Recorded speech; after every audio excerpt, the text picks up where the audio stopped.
Will Smith is significantly bigger than me. We are not the same size. Never gonna happen. No. I took that hit like Pacquiao. Chris Rock, one of the greatest, if not the greatest living comedian. By Will Smith. Chris got slapped in the face. When it happened, I thought it was fake. The night started like every other Hollywood fantasy. Cameras rolling, sequins catching the light, the most celebrated names in entertainment packed into one room, performing their version of happiness for the entire world to watch. And then Will Smith stood up. What happened in the next 10 seconds didn't just change one evening. It didn't just humiliate one man. It cracked something open, something that Hollywood had spent decades carefully sealing shut.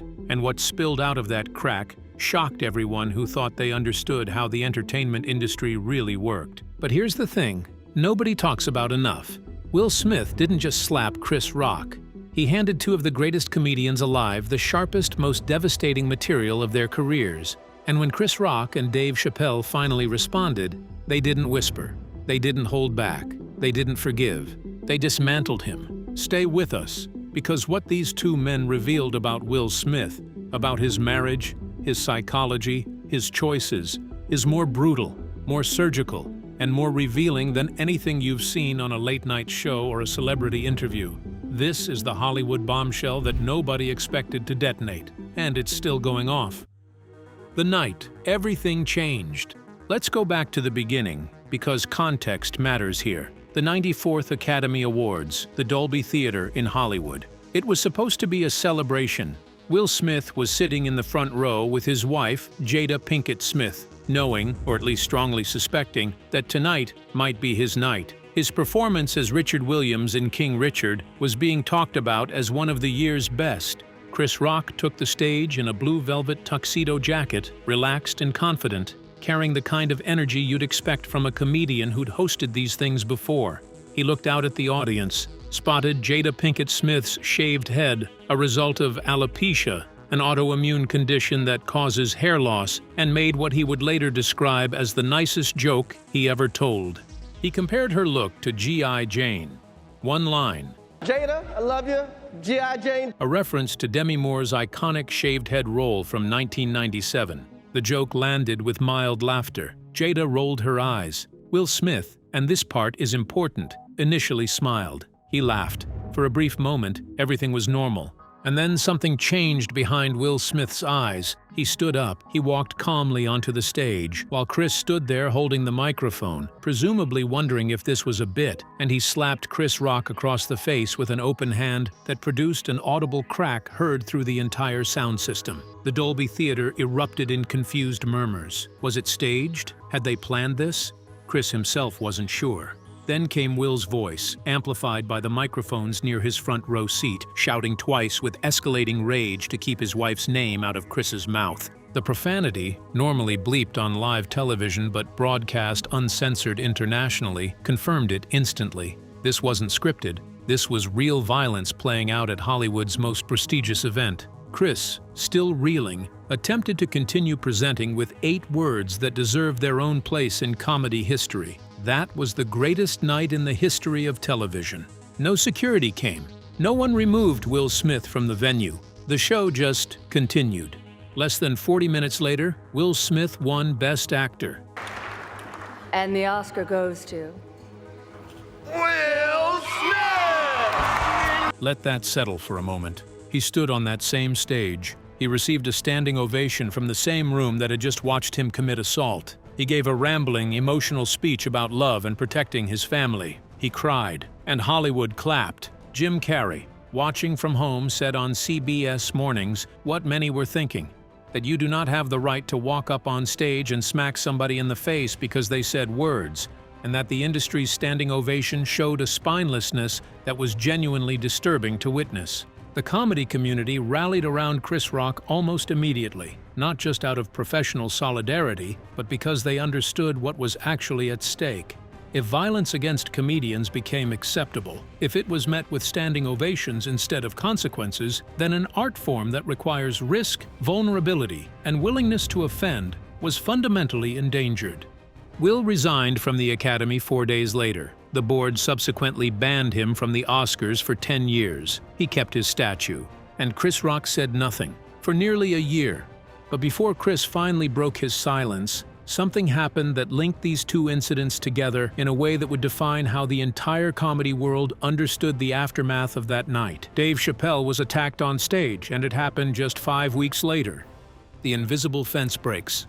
Think about what the comedy world looked like for decades before March 27, 2022. There was an unspoken agreement, call it the invisible fence, between performers and audiences. You could heckle, you could walk out, you could protest outside, but you did not rush the stage and physically assault a comedian. That line simply wasn't crossed. Will Smith erased it in 10 seconds. Just 5 weeks after the Oscars, Dave Chappelle was performing stand-up at the Hollywood Bowl as part of Netflix's Netflix is a Joke festival.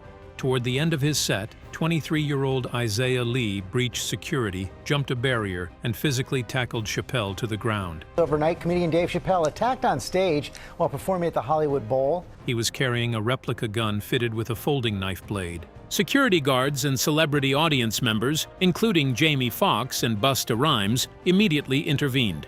Lee was arrested and charged with 4 misdemeanors. Chappelle was shaken but uninjured. 2 days later, at a secret show at the Comedy Store in Los Angeles, Chappelle was back on stage. And who was there with him? Chris Rock. Their exchange that night became instant comedy lore. Chappelle joked to Chris that at least he got slapped by someone of repute, while he got tackled by someone who looked homeless with leaves in his hair. Chris responded with a line that cut straight through to the bone. He said he'd been smacked by the softest person that ever rapped. Pause. Think about what that actually means. Chris Rock, with 5 words, did something that no amount of social media commentary had managed to do. He didn't call Will dangerous. He didn't call him unstable. He called him soft. He pointed at Will Smith's brief 1990s rap career, the gettin' jiggy with it era, the summertime era, and used it to suggest that even the violence was a performance, that the toughness was fake. Comedy club owners across America began drawing the direct connection between the two incidents almost immediately. One owner described the invisible fence and explained that before Will's slap, people simply didn't breach it. You could make offensive jokes, you could push the limits, and audiences might push back verbally, but they didn't attack the stage. After Will Smith's slap, she predicted copycats. She said he really broke something that people now think of as accessible or acceptable. Howie Mandel put it even more starkly, violence triggers violence, and this is the beginning of the end for comedy. That's the part of this story that gets overlooked in the celebrity gossip version of events. It wasn't just about 2 famous people having a conflict. The ripple effects were real, practical, and immediate.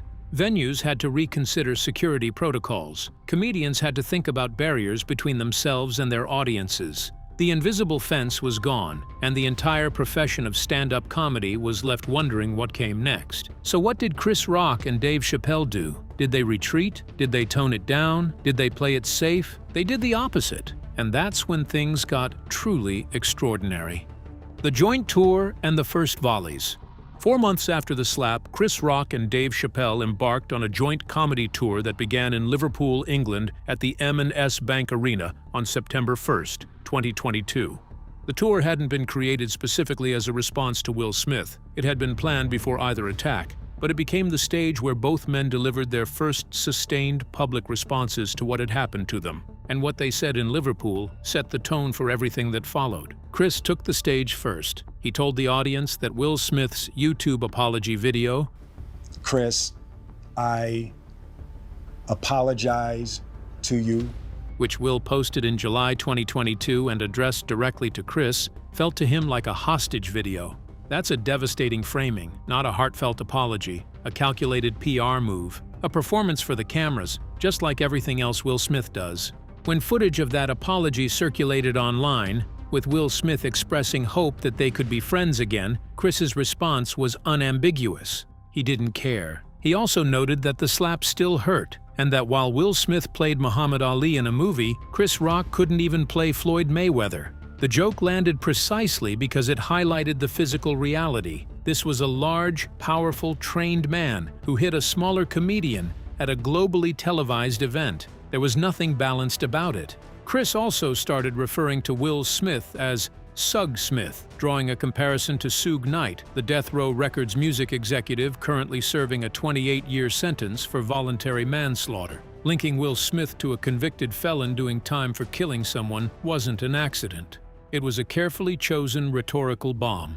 Then Dave Chappelle took the stage and delivered the analysis that would become his defining statement on the whole incident. He said that a lot of people forget who Will Smith is, that 10 minutes before Will was about to receive the biggest award of his career, he acted like he was back in Philadelphia. Chappelle was invoking Will's upbringing in West Philadelphia, suggesting that beneath the 30 years of polished Hollywood persona, beneath the Fresh Prince and the blockbuster star and the family man who navigated fame without scandal, there was always something raw, something unresolved. And then came the line that still echoes. Chappelle said that Will Smith did the impression of a perfect person for 30 years, and then he ripped his mask off and showed the world he was as ugly as the rest of us. That's not an insult in the conventional sense. It's deeper than that. Chappelle was arguing that the slap wasn't an aberration, it was a revelation, that the real Will Smith had always been in there, and the mask had just cracked at the worst possible moment, in front of the largest possible audience.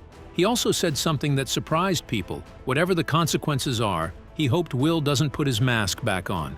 He hoped he lets his real face breathe. And he said he sees himself in both men.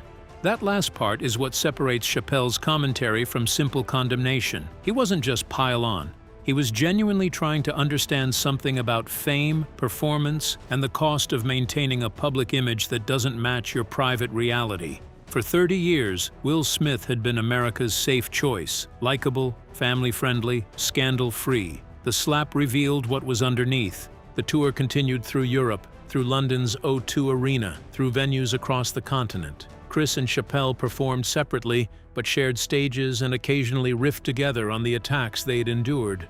Their joint presence sent a message to the industry and to the world. Violence had not silenced them. It had given them material. And the best material was still coming. Selective outrage. The takedown heard around the world.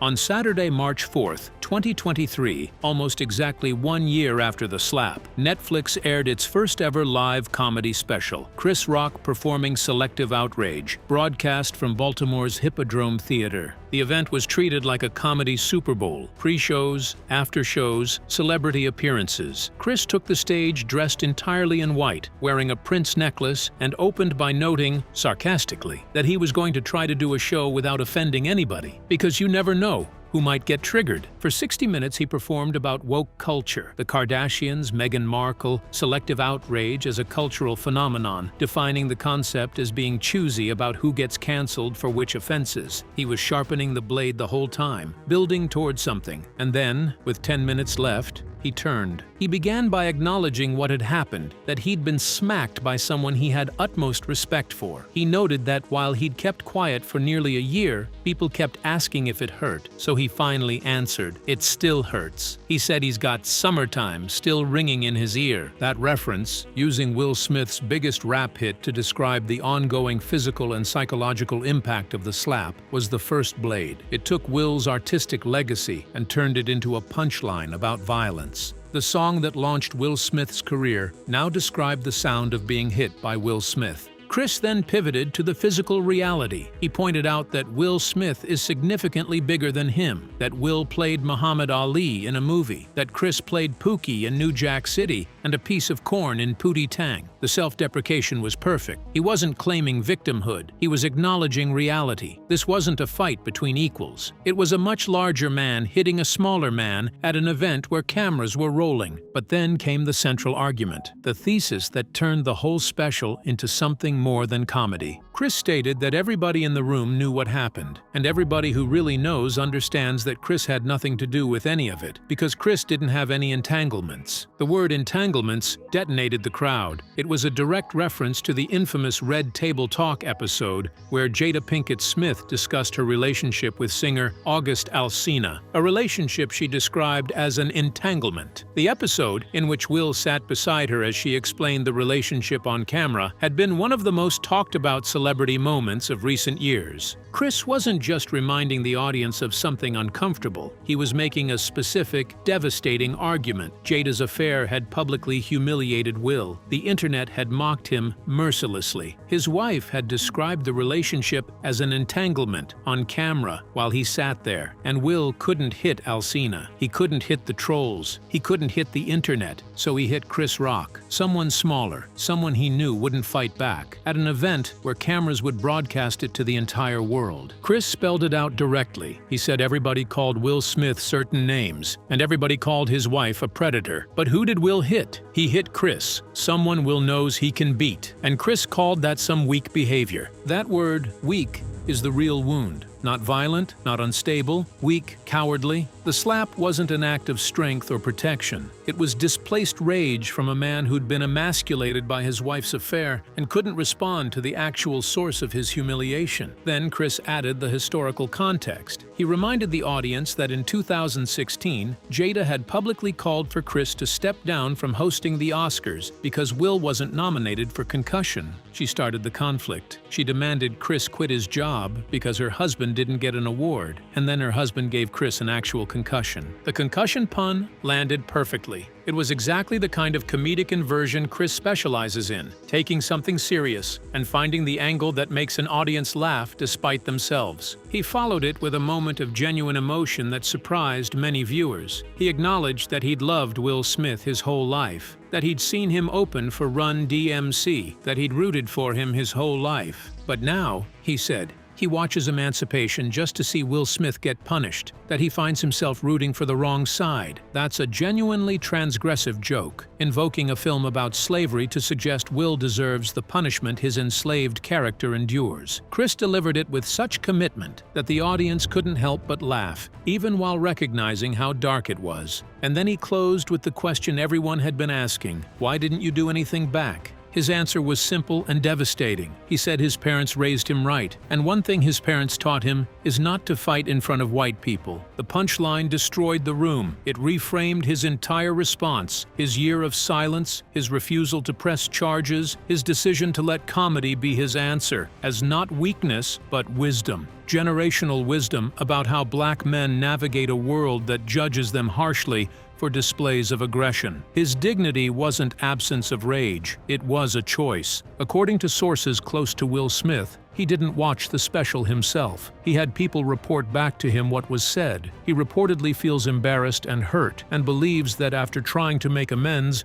Chris should move on. He's also upset that Netflix was involved, and feels that Chris insulting Jada again crossed a line. Here's a question worth sitting with. Was Chris Rock's takedown justified, a necessary public reckoning, or did it go too far by involving Jada and their marriage? Drop your thoughts in the comments, because this is genuinely one of the most debated questions to come out of this whole situation.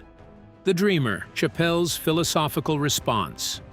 On December 31st, 2023, New Year's Eve, Netflix released Dave Chappelle's latest stand-up special, The Dreamer. While not as laser-focused on the slap as Chris's selective outrage, Chappelle dedicated substantial time to reflecting on the incident from a perspective that was notably different, more empathetic, more philosophical, more interested in understanding than in punishing. Chappelle opened his thoughts on the incident by describing Chris getting slapped at the Oscars as one of the craziest things he'd ever seen. You're going to Saudi Arabia. Dave Chappelle said that it was in the press today, you can speak more freely over here than in America. He admitted that when he watched it live, he thought it was fake. The idea that this was real violence at the Oscars seemed impossible, even as he was watching it happen. And then he revealed something intimate that hadn't been public before. He said that after the slap, he waited 30 or 40 minutes, as long as it would take Chris to get to another party, and then called him on FaceTime. Chris picked up immediately, and Chris told Chappelle that he was the only person he'd answered the phone for. Obama had called. Oprah had called. The most powerful, famous, connected people in the world had reached out to check on Chris Rock, and he didn't answer any of them. He answered Dave Chappelle. Why does that matter? Because it tells you something about where Chris actually was emotionally. He didn't want sympathy from the celebrity ecosystem. He didn't want to be handled. He wanted to talk to a peer, someone who understood the violation without treating him as either a victim or a spectacle, someone from the comedy world. Chappelle also made the most darkly funny observation in either special about what might have happened if Will had slapped him instead of Chris. He said he still doesn't know what he would have done if he were in that situation, but he knows what Will Smith would not have done afterward. He would not have enjoyed the rest of his evening. The threat lurking beneath that joke is unmistakable, and it landed differently than anything Chris said, because Chappelle has always occupied a different space in American culture, one where the danger feels more real, more immediate, less filtered through Hollywood propriety. But what makes The Dreamer essential viewing, and what separates it from simply piling on, is Chappelle's insistence on seeing Will Smith as human. Where Chris framed Will as calculating and cowardly, Chappelle framed him as damaged and real. The slap, in Chappelle's reading, wasn't Will at his worst. It was Will finally being himself after 3 decades of performing perfection. He reiterated the mask metaphor from Liverpool. Will Smith did the impression of a perfect person for 30 years, and the mask cracked. And underneath the mask was someone as flawed, as rage-filled, as unresolved as the rest of us. Chappelle's compassion here is genuine, not performative.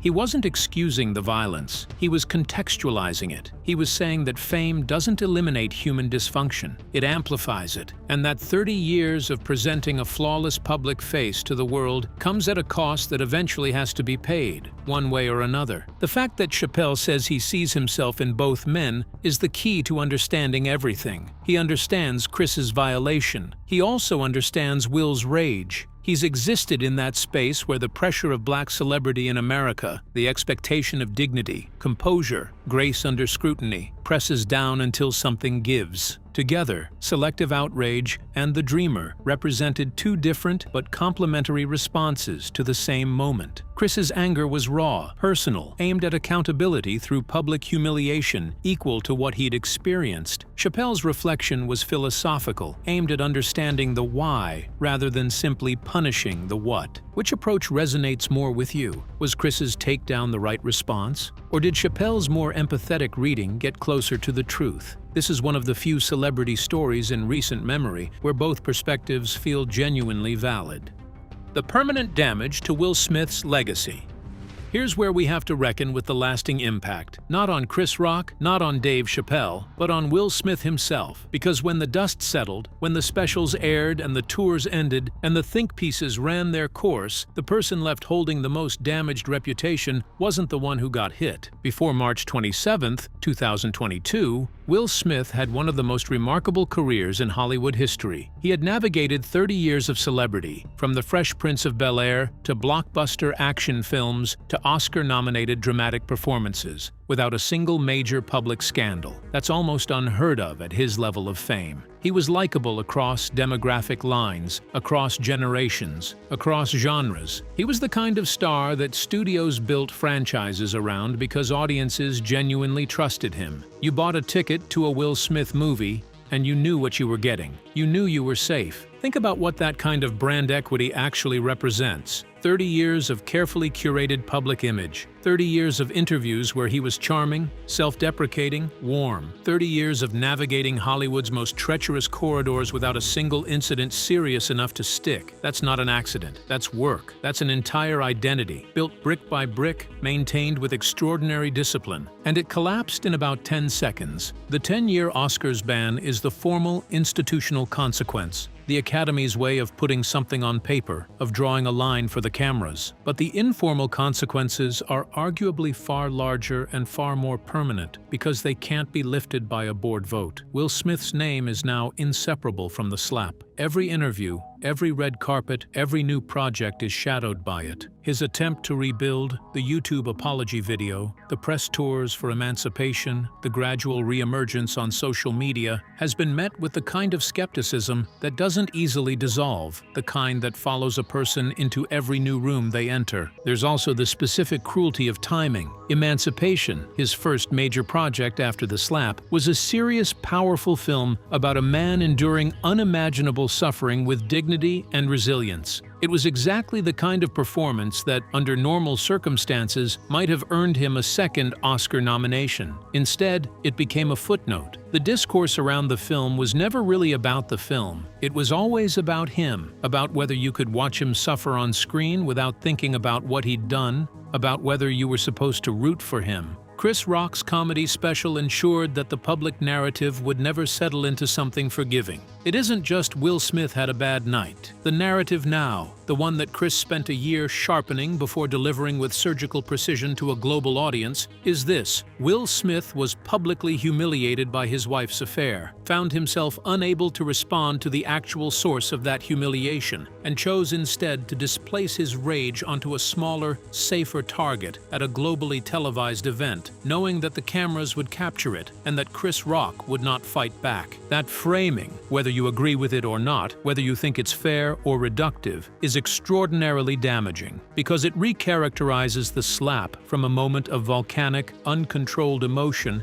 into something more deliberate, more calculated, more revealing of character. It says the slap wasn't a loss of control, it was a choice, and it was a coward's choice. That accusation came not from a tabloid, not from an anonymous source, but from Chris Rock himself, the man who was there, who felt the impact, who looked Will in the eyes across a stage, and who spent 12 months crafting the most precise, most devastating public response possible before delivering it to millions of paying viewers on Netflix. Dave Chappelle's contribution added an entirely different and equally devastating layer. Where Chris's critique was specific, this is what you did and here's why it was weak, Chappelle's mask metaphor was comprehensive. It doesn't just describe one bad night. It implies that the person the world thought it knew for 3 decades, affable, gracious, effortlessly charming, reliably safe, was always, fundamentally, a performance. That the actual Will Smith was always more complicated, more volatile, more wounded than the brand ever suggested. And that the slap wasn't a departure from the real Will Smith. It was the arrival of him. That's a different kind of damage. And in some ways, it's the more lasting kind, because it doesn't just attach a bad memory to someone's name. It retroactively questions everything that came before. Every interview you remember, every acceptance speech, every moment of warmth and accessibility that you thought was genuine. Was any of it real? Together, Selective outrage and the dreamer function as a kind of cultural verdict, not a legal one. Chris declined to press charges, and that decision was and remains his to make, but a reputational one that may prove far more durable than any court ruling. The comedy world, 2 of its most respected and influential black voices, looked at what Will Smith did, named it clearly and publicly, provided their analysis of why it happened, and delivered that analysis in front of millions of paying viewers across the globe. That's not something you recover from quickly. That's not something a good performance undoes. And yet the question of what comes next remains genuinely open, because Hollywood has a complicated relationship with redemption. The industry has rehabilitated people from situations far worse than this. It has overlooked behavior far more extreme than a slap when the person involved was sufficiently profitable, sufficiently talented, or sufficiently beloved. Whether Will Smith can find a project powerful enough, a performance compelling enough, a moment of authentic vulnerability real enough to shift the narrative, that's a live question, and the answer will say something interesting about what the industry actually values versus what it claims to value. What Chappelle himself made clear is that the path back, if there is one,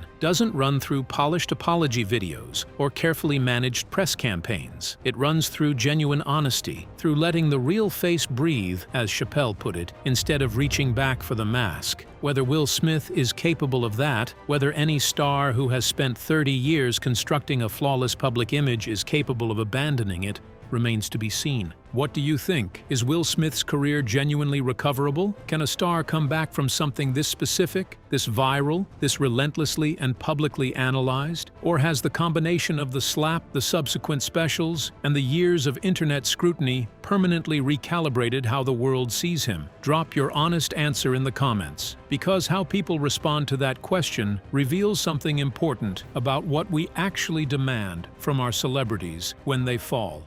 What this changed about comedy forever? Let's zoom out, because the implications of all of this extend beyond Will Smith's personal reputation and beyond the specific feud with Chris Rock. What happened in the aftermath of the slap changed stand-up comedy in ways that are still being felt. The invisible fence is gone. Danny Zoldan, owner of Stand Up New York, described it perfectly. There was a social contract that protected performers from physical attack. It was never written down. It was never enforced by any formal rule. It just existed, understood by everyone. Audiences didn't rush stages. Comedians could push limits. The worst that happened was someone walked out or someone shouted something. Will Smith's slap broadcast globally, resulting in minimal consequences beyond professional censure, dismantled that contract, and the copycat effect materialized almost immediately. Chappelle's attack came 5 weeks later. Other comedians reported increased security concerns, more aggressive audience members, a general erosion of the sense of safety that live performance requires. Venues had to install barriers. Security protocols had to change. Comedy clubs had to think about things they'd never had to think about before. But here's what's equally important. Chris Rock and Dave Chappelle did not retreat. They did not soften their material. They did not play it safe. They went on a joint tour. They performed in front of thousands of people. And they turned the attacks on them into some of the most talked about comedy of the decade. That's a specific kind of courage that doesn't get named enough. The art form of stand-up requires vulnerability. The comedian alone on stage, no props, no safety net, no protection except the implicit agreement that the audience won't physically harm them. When that agreement was broken, the easiest response would have been to armor up, to add barriers, to stick to safer material. They chose the other path. And in doing so, they argued, through action more than words, that comedy cannot be intimidated into silence, that the response to violence against performers is more performance, more risk, more willingness to say the things that powerful people don't want said. That's the legacy that matters most, more than any specific joke or any particular feud. Two of comedy's most significant voices refused to let a moment of violence define the parameters of what they were allowed to say or do. Here's where we land after all of this. Will Smith stood up and slapped Chris Rock because he could, because Chris was smaller, because cameras were rolling, because he needed to perform something. Strength, protection, love, in a moment when his private life had left him with nothing left to perform. That's Chris Rock's argument, and it's devastating precisely because it's so clinical. Dave Chappelle watched all of this and understood something different, that fame is a mask, that maintaining the mask costs something enormous, and that when the mask finally cracks, the truest version of a person spills out, for better or for worse. And Chris Rock took a year of silence, turned it into 60 minutes of the sharpest comedy he's ever performed, and delivered a verdict before an audience of millions. Neither man pressed charges. Neither man retreated. Both men got back on stage. If there's a lesson in any of this, it might be the one that neither comedian stated outright, but both demonstrated completely. The most powerful response to someone trying to silence you is to say more, to say it better, to make it count. Chris Rock and Dave Chappelle didn't just survive what happened to them. They turned it into art that will outlast the headlines, the apologies, the bans, and the social media cycles. Will Smith slapped Chris Rock at the Oscars, and in return, he got the most precise public dismantling of his public image that Hollywood has seen in a generation. Delivered not by a journalist, not by a court of law, not by an executive, but by two comedians with microphones and the audacity to say exactly what they thought. That's what comedy can do when it's working at its highest level. It tells the truth that everyone else is too polished to say, and they didn't hold back.